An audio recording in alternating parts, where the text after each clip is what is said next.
Yo, what's going on, guys? And today we're here today going to be talking about some of the latest news in the NBA and some of the interesting things that we're hearing about what's going on in the NBA is obviously with certain players that were originally rumored to be traded and now they are performing a bit better than they had been in the season. For example, D'Angelo Russell is the primary example. The next example is going to be Andrew Wiggins. The last couple of games has really seemed to be putting together a decent streak of performances as he seems to be hearing what everybody's putting out into the universe. So I definitely think he's a guy who's working on his craft and obviously he's trying to keep the noise out, but to me it makes sense. Okay. Like he's a guy that definitely seems to be wanting to take his game to Andrew Wiggins came into the season out of shape. He broke and he wasn't great, but he needs. We all know he's good and he has the skill to be good. And over the last 5 games, he's put on some solid performances for the seasons. He's 12 and a half points, 44% from the field. But if you look at Wiggins' the last 5 games, Wiggins in the last 5 games has been pretty solid in terms of averaging 18 points, 5 rebounds, 2.6 assists per game in the last five. So he is pretty solid. And yeah, I mean, to me, I I definitely think it's interesting to see the current situation with the way that everything's playing out. I personally am surprised that a team like the Warriors are only. I mean, I'm not surprised, but we're hearing that they're getting player to player offers, no picks or anything along those lines. So I'm not surprised that if they kept him because player for player, for his caliber player teams are probably trying to get him on the cheap. And it makes sense because of the abysmal year. But like I said, in the last 5 games, he's averaging 18 points, 5 rebounds, 2.6 assists per game while shooting. I think it's just what right there, like 40% from three and like 60% from the field. It's actually absurd. And it's been really fun to watch this guy 61% from the field. And for me, I think it's in 343.8%. Like I said, he 60 and 40 is what he's shooting. Really good split. Starting to feel like he's in a groove, which for a while looked like he was stuck, like not being able to hit a shot. And I think it's just good to see that there's a possibility of him being able to put a string of games together and get himself out of this funk. And Andrew Wiggins, if you guys don't really pay attention to him, is a guy who is freakishly athletic. All right. He's 6'8" with a 7 foot wingspan, one-time all-star. And the thing with him is he's got the size, the length, and the explosiveness to be good on both ends of the floor. He'll make all-star plays on both ends of the floor, but then he'll disappear. And his consistency has improved over the years. This year hasn't been the greatest, but and he's a guy who's a defensive dog when he wants to. He loves the challenge of guarding the opposing team's best player. So I mean, it's not the first time we've seen that, and I'm definitely curious to hear everyone's opinions. What do you guys think about the way that Andrew Wiggins and Jonathan Kuminga cannot play? I mean, Kuminga's over here averaging like 28, 6, and like 28, 8, and 60% from the field, which is absolutely ridiculous. So he's having a phenomenal year. But yeah, Wiggins, I've said like if the Pacers do the deal, it's around Buddy Hield. We've heard deals from supposedly from the Mavs also. We need the Knicks are probably another team that are interested. I really I don't think they're gonna sell on him because right now if you do sell on him, you'd be selling low. But Chris Paul, I think is more realistic to be traded. Like who was a team that I think breaking up his contract between multiple players, like ideal situation, Malcolm Brogdon and Matisse Thybulle, or Malcolm Brogdon and Robert Williams for Chris Paul. I could see those being deals that the Blazers would like to do. So I wouldn't be surprised if that's definitely something that they find that they're being drawn towards. But yeah, no, what do you guys think of what we're hearing so far? I definitely think it's interesting to see that, with Andrew Wiggins, Chris Paul, I mean, especially with Jonathan Kuminga, with how Kuminga's playing, looking like a 20-point per game scorer that is could be a perennial all-star borderline at least. And I think that's huge. So for me, I think if I'm the Golden State Warriors, it's a bit difficult to come up with, oh, this is like our plan of action.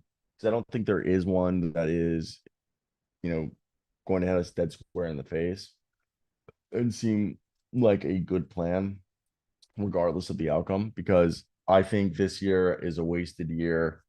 I don't think you can save it. There's no players available, but you need to expand the twilight years of Mr.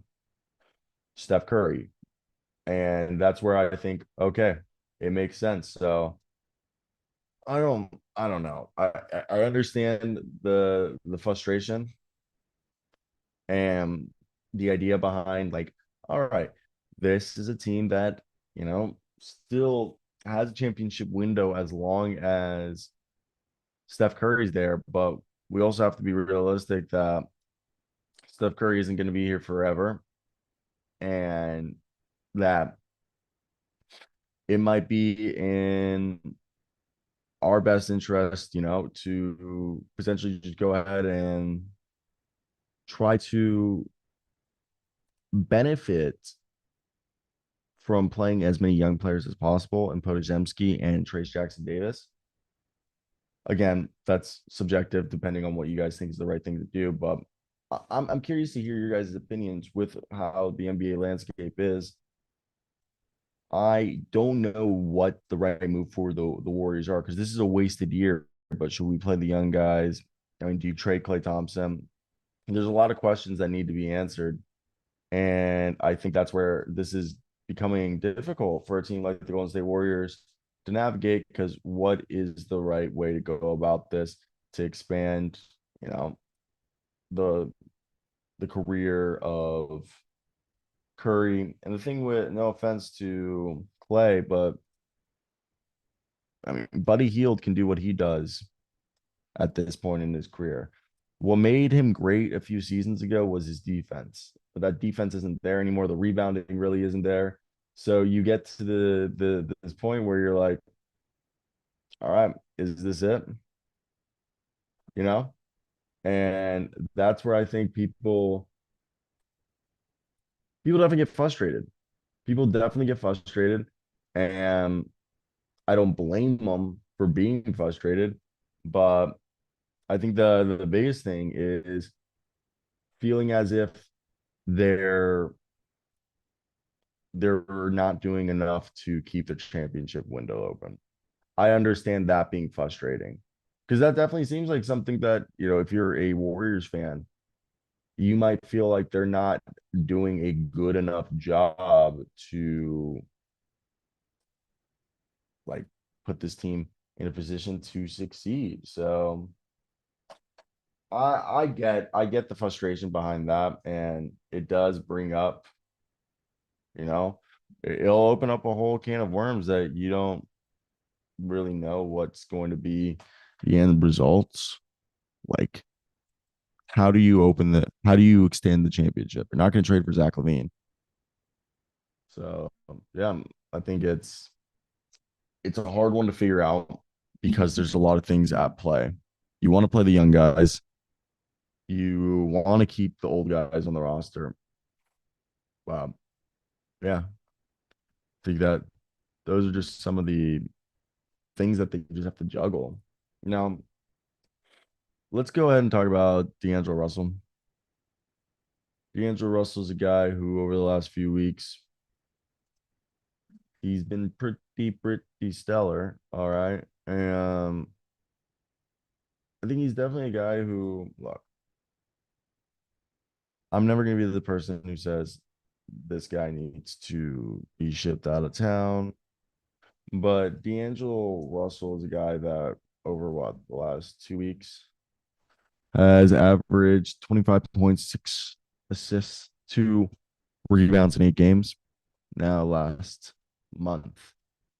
Let's just do from in 13 games this month.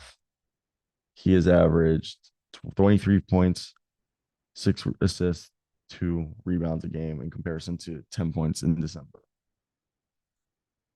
Like double his numbers. I mean, good for him. In December, he didn't have a single 20-point game. Yeah. A single 20-point game. So when you look at that situation, I mean, hey, how are you supposed to even be able to have success? That's where I understand the frustration, because like, how are you supposed to have success when you can't even put together a string of games that you feel confident about? So I get that being part of their frustration. Now, let's go ahead, and I want to show a little interview from. We'll get back to this whole LeBron thing, but I wanted to share this. Optimize. Yep, share sound. Affiliate.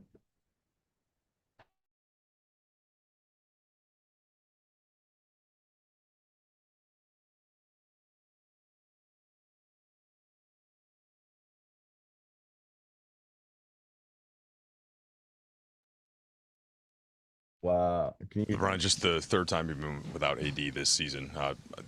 None of the 3 games have gone particularly well. Obviously, you miss him for clear reasons. What do you think the difference was tonight, though, in the play on the floor? I mean, I don't know. I mean, obviously they scored a bunch of points, but that's what they're capable of doing. I thought we had some chances, but every time we made a run, they was able to come back and either go like an 8-0 run, 6-0 run, whatever the case may be. We got it down as close to 10 in that fourth quarter, and then boom, boom, boom, league kind of went back up. But I suppose the record reflects that you've had some clear positive moments and some clear negative moments this year, right? Kind of going back and forth. What do you have to do going into these next 2, New York, Boston, a couple tough games to find that the positive side of it? Play our game, try to be better in transition. Try not to turn the ball over for pick sixes. Those are hard to recover from. So, obviously we got 2 really, really damn good teams, coming up, especially obviously Boston at home. I think they only lost 1 home game, so we just got to be better. The circumstances of the second half of a back-to-back, travel and no AD certainly are things that do factor into the game. Did you feel like that aside, though, your guys' kind of togetherness and effort was where it should have been tonight? In a win? In what? In your effort. In what quarter? I'm sorry, I didn't hear you. No, I thought you said. Tonight, oh, tonight. At times it wasn't, but that's our record. Yeah. It is what it is. 37 minutes last night, 36 tonight. Do you think the fans appreciate what you're doing at 39 years old? And how hard is it for you to still play at your level? I don't really get involved in that or the thought process of that. I just try when I'm healthy enough to go out there and play. I just try to perform at a high level, help my teammates do great things on the floor, try to be productive, and win, lose, or draw, and be satisfied with the way I approach the game. So that's all I can ask for myself. What's the best way for you guys to be connected on defense when AD is not in there? As difficult as that may be. There's got to be more communication throughout the the course of a possession, because you can have a little slippage when AD's out there, because he protects us on that third line of defense. But when he's not out there, it has to be constant communication out on the floor. So when we do have the slippage, we at least have guys that's protecting. But also AD does a great job with defensive rebounding. I mean, there's times tonight where we were getting really good stops, but we either couldn't clean glass or the ball or go off our hands out of bounds. They still have the possession. So. Free throw shooting tonight was not very good. Yeah, that started with me. I was asked from the free throw line last 2 games, so I got to be better. It starts with me. LeBron, team scoring more points this season than any season since 1970. Why do you think there's so much scoring going on right now? Just the way the game is, and the way it's better for the fans, and the way the officiates ref the game is for freedom of movement. It's the same way of why do we see so many passing yards in the NFL. It's the same thing. Those are really good quotes. The Celtics are. It's a really good quote. You guys have had some big stages this year where you played well, and those are 2 arenas, so there's always energy there. Do you feel like you guys could put it together and look a lot different? We could, on any given night, beat any team in the NBA. And then on any given night, we get our ass kicked by any team in the NBA. That's just what's our record?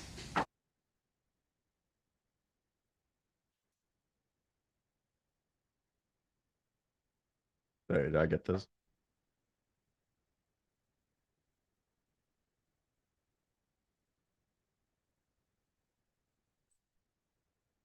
One game under 500. Under 500? One game under 500. Yeah, but 24, 25? That's where we are. Last question. Brian, you guys are staying on the road for the next couple of games. Big matchup against Boston, big matchup against the Knicks. What would your message be to your teammate, and what can you do yourself, to get back on the winning side of things? I don't have any message for my teammates. Just go out and do your job.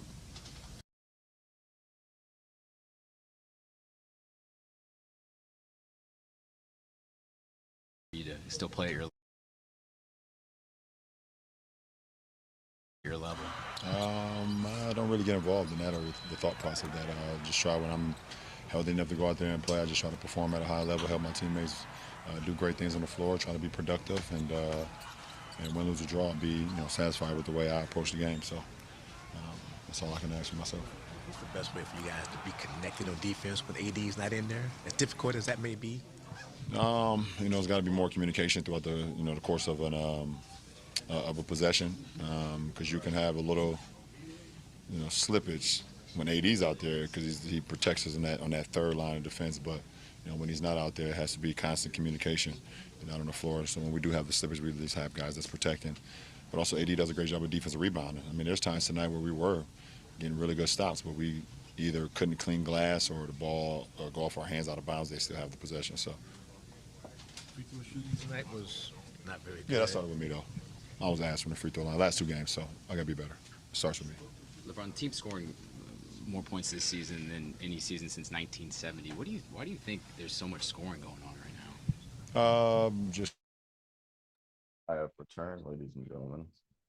But yeah, no, I just thought the interview was interesting. It kind of sheds light into some of the things that LeBron has. But yeah, no, I think D'Lo. Basically, we've heard that the Nets are interested, and it's not easy always being right, ladies and gentlemen. But D'Lo, what we're hearing is he is a guy that's going to be probably sent to Brooklyn. Brooklyn has interest in him, and I've said it for weeks now. Brooklyn gets Jalen Hood-Schifino and D'Angelo Russell. They send the 27 Suns top 8 protected pick to the Hawks, and then the Lakers send the 29 unprotected first to the Hawks. Maybe Jackson Hayes. Lakers get Patty Mills and Dejounte Murray. I feel like Patty Mills might just be thrown in there just so the Hawks can get him off the books for the season. I wouldn't be surprised if that's the case. Now, I think one of the more interesting thing is that we heard Tyrese Haliburton say that the game's play threshold for awards is a stupid rule. Tyrese Haliburton is trying to get healthy to help the Indiana Pacers win games. Haliburton would also like to be eligible for NBA awards because he has a significant financial stake in making an making an all NBA team. However, Haliburton has missed 13 games. If he were to miss 5 more games this season, Haliburton would not be eligible for NBA awards. That's something he disagrees with. Quote, I think it's a stupid rule.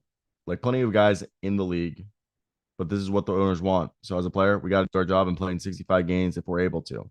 So that's what I got to do. Take care of my body to be able to play in those games. And I think you're seeing other players in the league kind of face the same thing as long as the owners are happy. End quote. Haliburton signed a maximum rookie scale contract this offseason. The deal will kick in the 24 to 25 season and projects to start at 25% of the salary cap. That deal is going to be about $35.25 million in 24 to 25 and $204.5 million over the next 5 years. If Haliburton were to make it the All-NBA team this year, his deal would bump up to 30% and be $42.3 million in 24 to 25 and $245.3 million over the next 5 years. It's a lot of change. So you understand it. Now, we're hearing that the New York Knicks are reportedly coveting Tari Eason, according to David Vertsberger of Sports New York. The Knicks have been rumored with several players ahead of the trade deadline, like Bruce Brown and Daniel Gafford. We've also heard Malcolm Brogdon.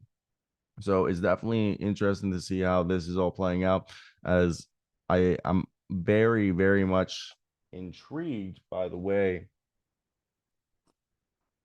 the trade market's playing out. Seems like the Knicks are some of the biggest players in the market, and I don't blame them. They're taking advantage of the assets that they have. And again, do not be surprised if they try to move Evan Fournier and Quentin Grimes by the end of the deadline. I think right now, I've said this before, personally, I'm just gonna stand up because I'm standing. But personally, okay,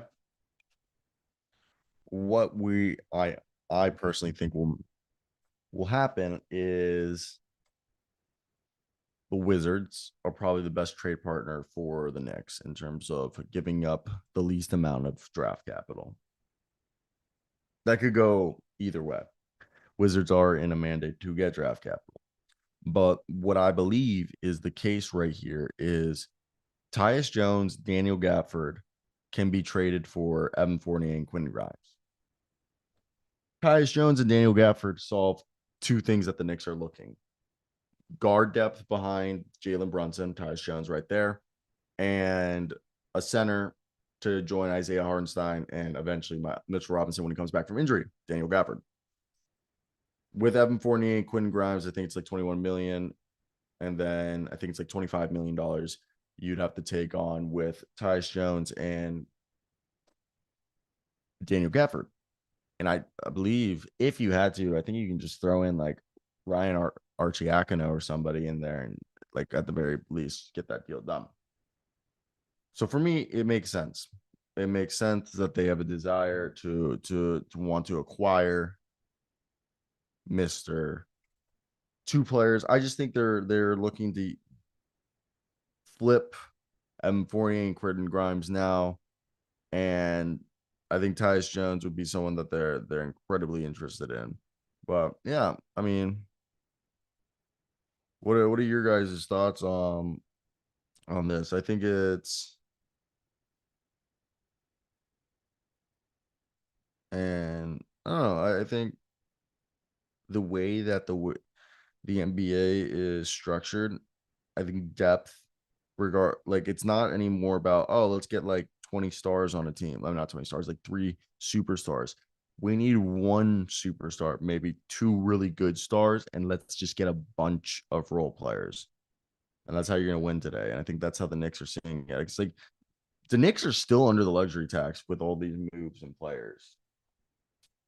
It's absurd. So it makes you think where we're going as a whole. So yeah. And I think it's just interesting how this is all played and how the league is shaped. I don't think you'll see like as many scrubs at the bottom of the roster. And yeah, I think that's one of the bigger things that we're seeing. Okay. Because the parity in the NBA is real, and it definitely the effect that it's having is making teams realize, okay, we need to have as much depth and talent on the roster and not as much, star power, because star power will only take you so far. So that's where I'm at. Sorry, I was just sending a message to my boss. But yeah, no, I'm in agreement if anybody else is thinking that. So first off, let's get over here and talk about so I'm going to Rising Stars. I'll be covering Rising Stars at All-Star Weekend. I'll be going to All-Star Weekend. And right now, first off, Jim Harbaugh signed a 5-year deal worth $16 million a year. All right. That is $78 million. Holy fuck. It's a lot of change. A lot of change. Let's see if nobody responded. No one responded. So we hit up everybody in the All-Star Weekend, like Rising Stars list. which is Bilal Coulibaly, Keontae George, Jordan Hawkins, Anderson, Chet Holmgren, Jaime Jaquez, Derek Lively, Brandon Miller, Brandon Podojemski, Kassan Wallace, Victor Wembanyama, Paul Banchero, Dyson Daniels, Jalen Duren, Jaden Ivey, Walker Kessler, Benedict Mathurin, Keegan Murray, Shane Sharp, Jabari Smith Jr., Jalen Williams, and then you got the G Leagues of Ethan Almansa, Mateus Buzelis, Ron Holland, Mac McClung, Tyler Smith, Oscar Schwiebe, and Aldondis Williams as the group. Definitely interesting to see how this is how will that play out? Definitely interesting to say the least. But I don't know. Okay. I'm curious with the way that the NBA is pushing everything. The 3-point contest, I think, is stupid. Why? Like, let's have two different. Why shoot from two different distances? Does not make sense though. But what do I know, guys? What do I know?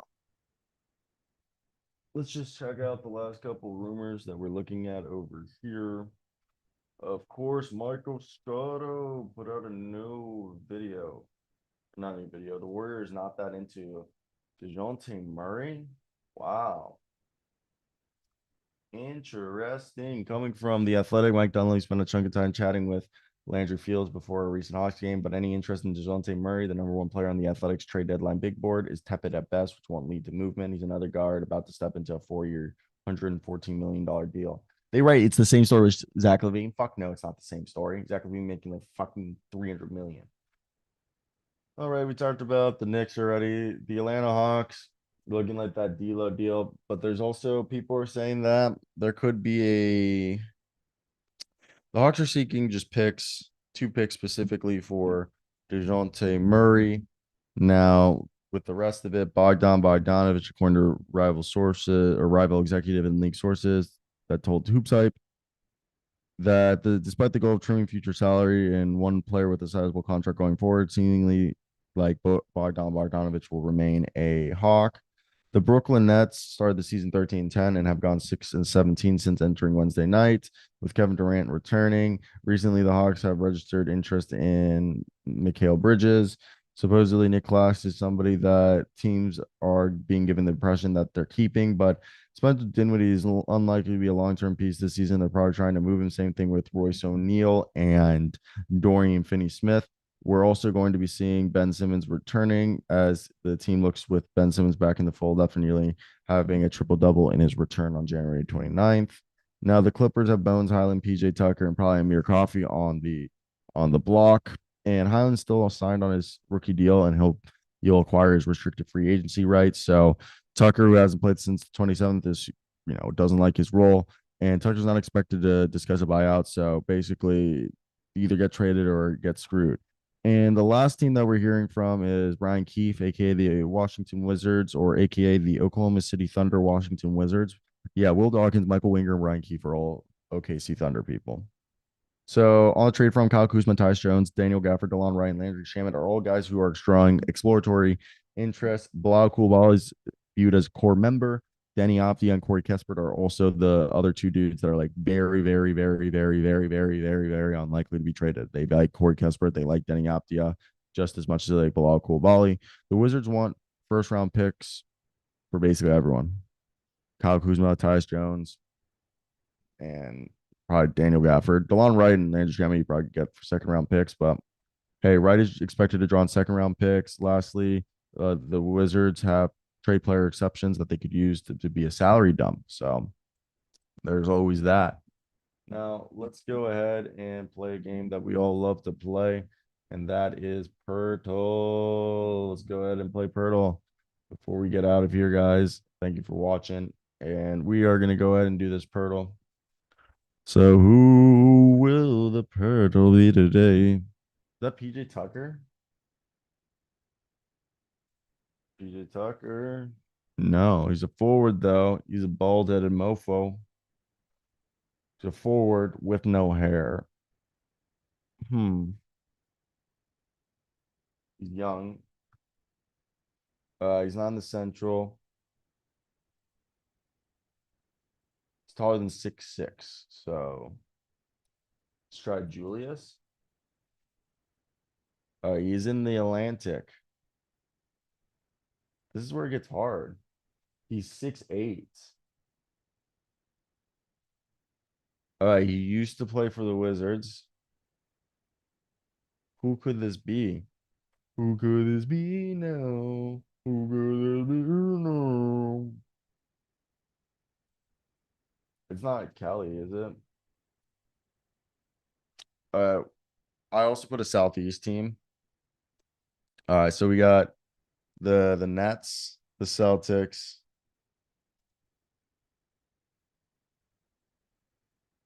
I don't know who could be on the Nets. All right, so Celtics. I don't think it could be.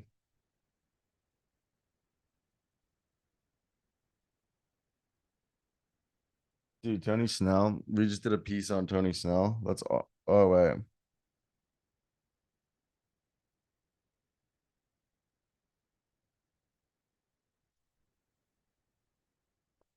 No, it's Jake Fisher. Pretty funny. Damn, dude. Okay, former. Who's the last team? We got the Celtics and the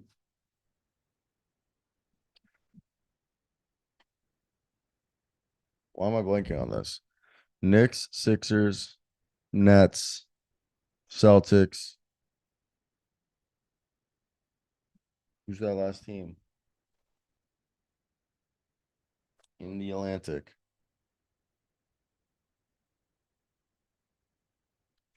Guys, I'm just gonna check what the Atlantic division is. I just need this. Atlantic Division NBA. Cavaliers. Mm, I don't even know. I don't even know.